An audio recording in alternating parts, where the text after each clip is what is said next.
One of the other big political stories of the week was Justin Trudeau announcing his resignation. After nearly a decade in power as both Canada's Prime Minister and leader of the Liberal Party, Trudeau announced this week that he will be stepping down from both positions. I intend to resign as party leader, as Prime Minister, after the party selects its next leader through a robust, nationwide, competitive process. Last night, I asked the President of the Liberal Party to begin that process. This country deserves a real choice in the next election, and it has become clear to me that if I'm having to fight internal battles, I cannot be the best option in that election.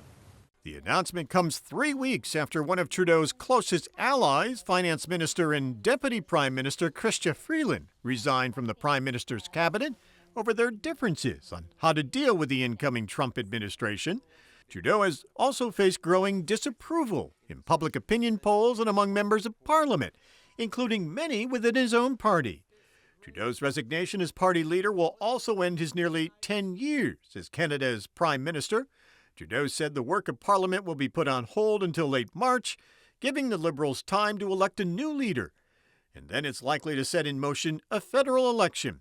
Under Canadian law, a national election must happen by October of this year.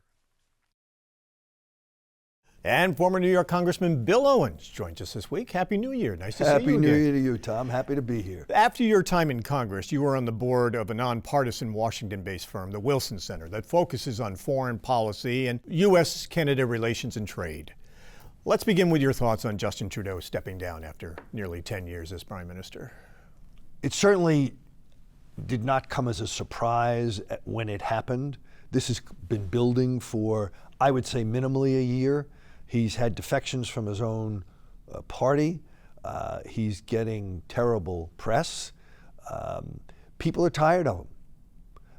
And I think after you've been in office for 10 years, that's not at all surprising. And, you know, he was a progressive, and I think Canada, like the United States, has moved to a somewhat more conservative feel to it. And that's happening around the world, and I think Trudeau is being caught up in that momentum. Polling puts the Conservatives way out in front by 20, almost 30% now. Liberals just losing a lot of support nationally. Yeah, and again, I think this has more got to do with people being tired of and being disappointed in some of the outcomes of Trudeau's proposals and legislation. Were there also some missteps by Trudeau in recent weeks, calling on Chrystia Freeland to step down as finance minister? Was that, in retrospect, a mistake? Well, I think he did that because he knew she was going to leave. And what I've read is that he was also discussing with her simultaneously her becoming the prime minister. And it may be that she does not want to take over that role in a situation where they're losing so much support. She has thrown her hat into the ring as far as being the Liberal Party leader. Right. Whether or not she'll be willing to take on being the Prime Minister, and also there's a question in March when the, if you will, holding period is up, whether or not the Parliament won't call for a vote of confidence and trigger an election almost immediately. Are you expecting that's likely how this is going to play out? I think so. Given the fact that you have until October to call the election, I think if I were the opposition, I'd want to do it now when the Liberals appear to be the weakest, rather than letting them get some momentum back and maybe tighten up the race. And does it appear at this point to be a shoo-in for the Conservative Party? It certainly does right now, unless they have a major misstep or something changes. And interestingly enough, what Mr. Trump said yesterday could be the kind of change that could affect the outcome of the Canadian election.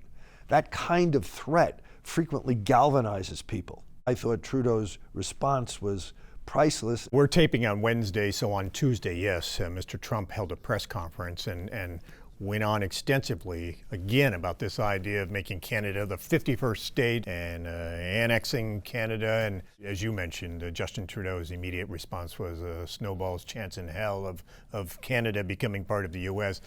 Let's talk a little bit about this. Is this just posturing on the part of Mr. Trump as a means to negotiate a number of things with Canada?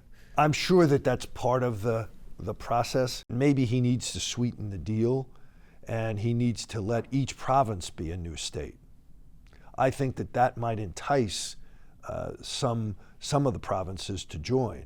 I think being one state would leave them with a lot of different agendas, and I think he needs to sweeten the deal if he's going to make it happen. And Canada almost immediately, all political stripes in Canada responded negatively. Who knows what his motivations are? He's thrown the gauntlet down about tariffs.